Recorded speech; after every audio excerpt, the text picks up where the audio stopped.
చేస్తూనే ఉంటాం, లోకములు అలాగే వెళ్ళిపోతూ ఉంటాం. ఇదే మనిషి భయం. మనిషి చూస్తున్నంత వరకే. నేను అంటాను, మనిషి భయం కాదు. మనిషి భయం ఉంటే మానవుడు నీ దగ్గర ఉన్నంతసేపు పరిశుద్ధంగా జీవిస్తున్నట్లు, పరిశుద్ధంగా నడుస్తున్నట్లు ఉంటాం. ఇది మనిషి భయం. కానీ ఆ మనిషి మనం చూడకపోతే మరలా మనము లోకములో, పాపములో, దేవుడికి విరుద్ధమైన కార్యక్రమంలో జీవిస్తూ ఉంటాం.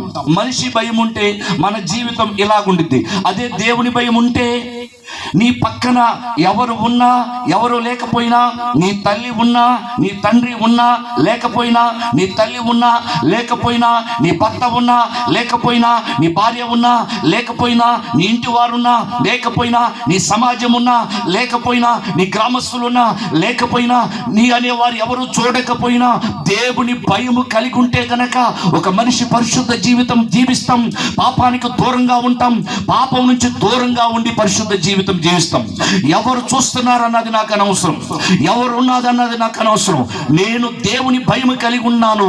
నాకు ఆ పాపం అవసరం లేదు, ఆ లోకం అవసరం లేదు, దేవునికి వ్యతిరేకం నాకు అవసరం లేదు. నేను దేవుని భయం కలిగి ఉన్నానని తీర్మానం మనలో కావాలి.